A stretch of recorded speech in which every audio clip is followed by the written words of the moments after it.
चलिए दोस्तों शुरू करते हैं आज की वीडियो। और आज हम डिस्कस करने वाले हैं हाई मोड स्टॉक।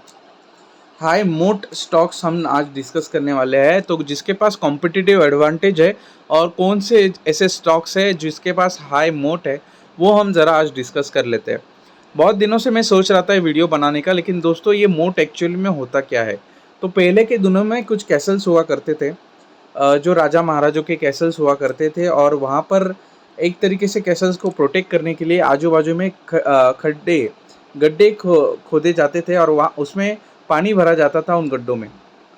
तो उन गड्ढों में पानी भरा जाता था और उसमें दोस्तों एनिमल्स छोड़े जाते थे। आप यहाँ पर मैं आपको ड्रॉ करके बताता हूँ ऐसे कि ये अगर कैसल है तो उसके आजू बाजू में गड्ढे हुआ करते थे, और ऐसे गोल गड्ढे खोद के उसमें एनिमल्स छोड़ा करते थे। वो पानी वगैरह एनिमल्स छोड़ा करते थे पानी में, और बाहर के इनामी को प्रोटेक्ट करने के लिए ये मोट, इसे मोट कहते हैं इंग्लिश में, ऑब्वियस है। तो मोट बाहर के इनामी को प्रोटेक्ट करने के लिए बनाया जाता था। लेकिन दोस्तों ऐसा ही होता है, अगर ये फ़िलहाल के लिए आप कंसिडर करो कि ये कंपनी है, और कंपनी में कंपनी जिस सेक्टर में काम कर रही है उसमें बहुत ज़्यादा कंपटीशन है। तो ऑब्वियसली कंपनी, कोई भी कंपनी हो तो वो ज़्यादा कंपटीशन नहीं चाहेगी किसी भी उस तो अगर ज़्यादा कंपटीशन हो जाती है तो इस कंपनी का प्रॉफिट कम हो जाएगा। ऑब्वियस है दोस्तों, ज़्यादा कंपटीशन होने की वजह से प्रॉफिट कम हो जाता है, तो कंपनी ये डिसीजन लेती है कि मोड कैसे डेवलप की जाए। तो इसकी वजह से क्या होता है दोस्तों, कंपनी मोड खुद की डेवलप करती है। बहुत सारे ऐसी कंपनीज है जो हम डिस्कस करने वाले हैं, उससे सेक्टर में कंपटीशन कम कम हो जाता है और कंपनी जो है वो मोनोपोली बन जाती है। तो ऐसे कौन सी कंपनी है दोस्तों जिसके पास बहुत ज़्यादा मोट है, चलिए डिस्कस करते हैं। कंपनी है दोस्तों जिसका नाम है एचडीएफसी बैंक, जो कि हर एक की काफ़ी फेवरेट है। और हम देख सकते हैं यहाँ पर कि एचडीएफसी जो था पहले, जो कंपनी थी, उनकी आरबीआई से अप्रूवल मिलने के बाद एचडीएफसी बैंक का निर्माण होता है, और अगस्त 1994 में। और फिर ये होलसेल बैंकिंग में और ट्रेजरी ऑपरेशंस में ये कंपनी काम करती है। फिर इसके पास 19.32% का स्टेक होता है दोस्तों सितंबर 2020 में। एचडीएफसी बैंक लिमिटेड ये largest private sector bank company है, और ये कंसिस्टेंट कंपाउंडर भी रही है दोस्तों। बाकी इसका जो बैलेंस शीट है वो 15,30,511 करोड़ का है। तो आप समझ सकते हो कि ये कितनी बड़ी कंपनी होगी।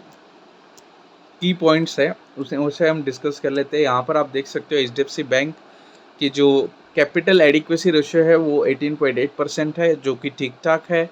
नेट इंटरेस्ट मार्जिन इनका 4.2% का है, और ग्रॉस एनपी इनके 1.32% के, जो कि काफ़ी कम है दोस्तों, और जो कि काफ़ी अच्छी बात है। किसी भी बैंक के अगर एनपीए, जो नॉन परफॉर्मिंग एसेट्स होते हैं, वो अगर कम होते हैं तो ऑब्वियस है दोस्तों उनका जो प्रॉफिट मार्जिन है वो बढ़ेगा, और जो नॉन परफॉर्मिंग एसेट्स होते हैं वो अगर कम हो गए तो ऑब्वियसली कंपनी बहुत ज़्यादा तरीके से ग्रो करेगी। नेट एनपीए भी इनके काफ़ी कम है। कासा रेशो, जो करंट अकाउंट सेविंग अकाउंट होता है, वो भी 46.1% के से है, जो कि अच्छा खासा मैनेज किया है कंपनी ने।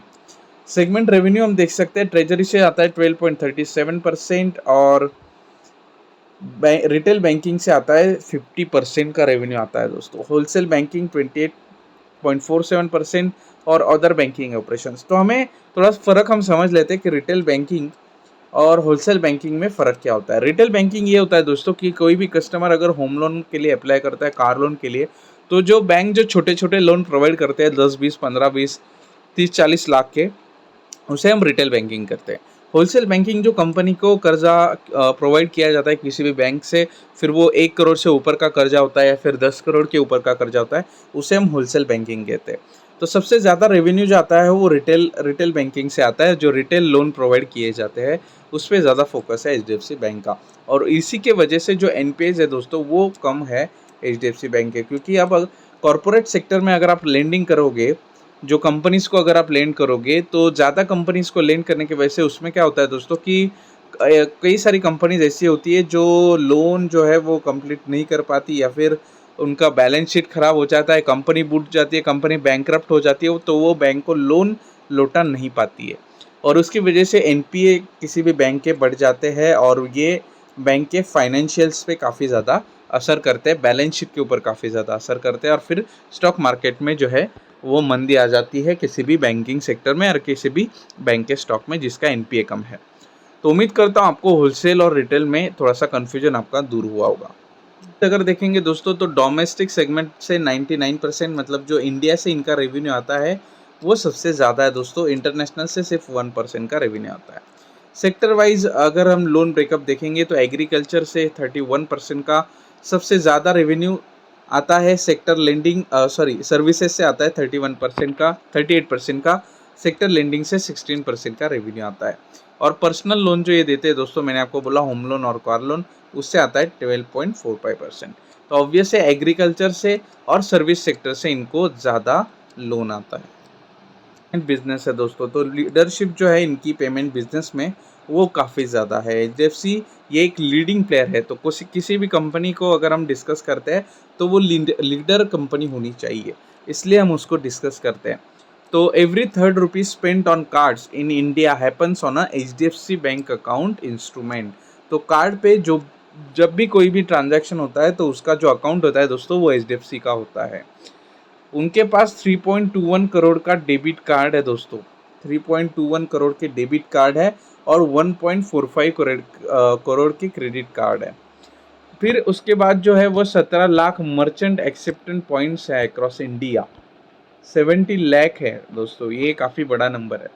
50% जो है वो इलेक्ट्रॉनिक कार्ड वॉल्यूम से आता है, तो ये भी डोमिनेंट है मार्केट में। तो मार्केट शेयर ज़बरदस्त है एचडीएफसी बैंक के पास।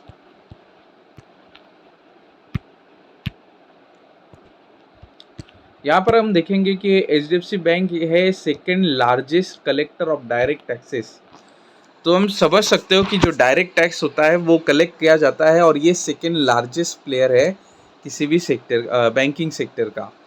फिर number 1 middle market banking with 60% market share है इनके पास। तो ये मोनोपोली क्यों है दोस्तों, और ये फिर इसके पास कॉम्पिटिटिव एडवांटेज क्यों है, मोड क्या है इसके पास, आपको समझ में आएगा कि मार्केट शेयर इसके पास 60% का है जो कि सस्टेनेबल मार्केट शेयर है। One of the largest banking network है सेमी अर्बन और रूरल एरिया में। तो आपको एचडीएफसी बैंक किसी भी गांव में किसी भी रूरल एरिया में आपको दिखाई दे जाएगी। एचडीएफसी बैंक एक लीडर है जो कि कंटिन्यूस है ऑटो लोन सेगमेंट में। और जो कार मैंने आपको बताया कि कार कमर्शियल व्हीकल या फिर प्राइवेट व्हीकल पैसेंजर व्हीकल से जो लोन आते हैं वो एचडीएफसी बैंक है। मार्केट लीडर है ऑलमोस्ट एवरी एसेट कैटेगरी। ये आपको समझना होगा कि हर एक एसेट कैटेगरी में ये best in class portfolio quality है और हाईएस्ट मार्केट लीडर है ये। तो ये भी काफ़ी इंपॉर्टेंट मार्क है। Market leader in cash segment services, cash segment services में भी ये मार्केट लीडर है। फन फैक्ट ये दोस्तों कि एचडीएफसी बैंक ये फर्स्ट बैंक थी जो कि लॉन्च किया इन्होंने इंटरनेशनल डेबिट कार्ड, और वीज़ा के एसोसिएशन में इन्होंने लॉन्च किया था, और मास्टर कार्ड इन्होंने इशू किया था। डेबिट कार्ड भी मास्टर कार्ड इशू किया था जिसमें मेस्ट्रो डेबिट कार्ड था वो उन्होंने इशू किया था। तो हम समझ सकते हैं कि ये पहली ऐसी कंपनी थी जिन्होंने इंटरनेशनल डेबिट कार्ड इंट्रोड्यूस किया इंडिया में। तो ये कुछ फाइनेंशियल है, इसे भी हम डिस्कस कर लेते हैं। आप यहाँ पर देखोगे कि मार्केट कैप है, लार्ज कैप कंपनी है, 7,16,263 करोड़ का मार्केट कैपिटलाइजेशन है। इसका हम पी देख सकते हैं, अभी चल रहा है 18.8 जो कि ठीक ठाक है, कम है पी काफ़ी, और अभी इन्वेस्ट करने का काफ़ी अच्छा मौका है। आरओई इस कंपनी का काफ़ी अच्छा है लेकिन आरओसी इस कंपनी का थोड़ा सा कम है। तो बैंकिंग सेक्टर में ज़्यादा आपको आरओई और आरओसी ज़्यादा आपको नहीं देखने को मिलेगा क्योंकि इनका कैपिटल जो होता है वो लेंडिंग के लिए होता है, अपना कैपिटल खुद लेंड कर देते हैं, और बाद में जिससे इनके एनपीए मार्जिन, ग्रॉस मार्जिन थोड़ा सा कम होता है, तो ऑब्वियस है इनका जो रिटर्न ऑन इक्विटी और रिटर्न ऑन कैपिटल एम्प्लॉयड भी बढ़ता है। प्रोमोटर की होल्डिंग सिर्फ 25% है, ये भी एक थोड़ा कंसर्न है दोस्तों। डेट इस कंपनी के पास काफ़ी ज़्यादा है, तकरीबन 15,11,480 करोड़ का इसके ऊपर डेट है दोस्तों। तो मैं अक्सर कहता हूँ कि हाई डेट कंपनीज़ को हमें इन्वेस्टमेंट नहीं करना चाहिए, लेकिन ये कंपनी इसको थोड़ा सा एक्सेप्शन है। बाकी हम देखेंगे काफ़ी सारी चीज़ें यहाँ पर हम डिस्कस करेंगे। जैसे कि हमने इसके बारे में काफ़ी ज़्यादा डिस्कस किया दोस्तों। पी रेशो अभी 18 पे चल रहा है जो कि काफ़ी कम है, और ईपीएस की बिल्डिंग्स जो है आप देख सकते हैं यहाँ पर ईपीएस की बिल्डिंग्स कंटिन्यूसली बढ़ रही है इस कंपनी की। तो ऑब्वियस है दोस्तों, जब ईपीएस की बिल्डिंग्स बढ़ती है और कंपनी का पी रेशो कम होता है तो हमें वहाँ पे इन्वेस्टमेंट का मौका देखना चाहिए। ये कुछ इसके कॉम्पिटिटर्स है दोस्तों इस प्राइवेट बैंकिंग सेक्टर में, HDFC bank, Kotak Mahindra, axis bank, जो कि टॉप प्राइवेट लीडर कंपनीज है। यहाँ पर हम देखेंगे इनका जो नेट प्रॉफिट है क्वार्टर का, वो देखेंगे आप तो सबसे ज़्यादा आपको एचडीएफसी बैंक का दिखाई देगा। आप देख सकते हैं यहाँ पर सबसे ज़्यादा जो नेट का प्रॉफिट आया है क्वार्टर ऑन क्वार्टर बेसिस में, वो आया है 10,443 करोड़ रुपया। तो ऑलमोस्ट 10,000 CR से इनका प्रॉफिट आया है इस क्वार्टर में। तो हमें समझना होगा कि सबसे ज़्यादा प्रॉफिट कमाने वाली कंपनी है एचडीएफसी बैंक। एचडीएफसी बैंक के फाइनेंशियल है और यहाँ पर आप देख सकते हो, यहाँ पर जो रेवेन्यू है दोस्तों 29,000 CR का था जून 2019 में, और वहाँ से लेके तकरीबन दिसंबर 2019 में आता है वो 31,000 CR का रेवेन्यू आता है, और उसके ऊपर इंटरेस्ट 16,000 करोड़ का मिलता है इनको। फाइनेंशियल प्रॉफिट इनका होता है 3,600 से 3,124, तो थोड़ा सा नीचे आ जाता है यहाँ पर प्रॉफिट। फिर कंटिन्यू स्टोरी होती है नेट प्रॉफिट में, यहाँ पर गिरावट ना होने की वजह से नेट प्रॉफिट ऊपर जाता है बिकॉज इनके एनपीए स्ट्रॉन्ग थे वहाँ पर। फिर अब डिस्कस करते हैं कि एक्चुअल में अभी लेटेस्ट क्वार्टर में क्या हुआ कंपनी के साथ, और ये है मार्च 2022 का डेटा। आप यहाँ पर देख सकते हो 33,000 सितंबर 2021 में था, 34,000 और अभी 35,000 करोड़ का रेवेन्यू आया। फिर उस पर इंटरेस्ट भी अच्छा पे हुआ। फिर यहाँ पर फाइनेंशियल प्रॉफिट अगर हम देखेंगे तो वो 4,000 से जंप हुआ 5,304 पे। यहाँ पर हम देखेंगे कि जो नेट प्रॉफिट है दोस्तों वो 10,591 करोड़ था दिसंबर 2021 में, और मार्च 2020 में वो 10,443।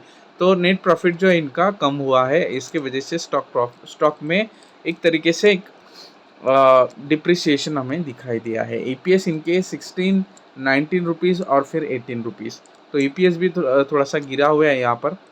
काफ़ी सारे रीज़न है स्टॉक प्राइस के गिरने के। इनके नेट एनपीएस काफ़ी अच्छा है, ग्रॉस एनपीएस भी अच्छा है, लेकिन ऑल ओवर जो वर्ल्ड की सिचुएशन थी, Russia Ukraine war, inflation, RBI rate hikes, बाकी बहुत सारी चीज़ें, इसके वजह से स्टॉक में थोड़ा सा प्रेशर दिखाई देगा, और 2-3 क्वार्टर के थोड़े से प्रेशर यहाँ पर दिखाई देंगे। काफ़ी सारे हाई मोड कंपनीज हम इस चैनल पे डिस्कस करने वाले हैं, एक एक वीडियो हम बनाएंगे। कमेंट सेक्शन में बताइए दोस्तों कि आपको कौन से हाई मोड कंपनीज चाहिए, यहाँ पर जाइए कमेंट सेक्शन में कमेंट करिए। अगर आपको ट्रेडिंग और इन्वेस्टिंग करनी है तो काफ़ी अच्छा यहाँ पर डीमैट अकाउंट मैं आपको बताऊंगा, और डिस्क्रिप्शन में लिंक है, जाइए डीमैट अकाउंट खोल लीजिए और इन्वेस्टिंग की जर्नी आपकी स्टार्ट कीजिए।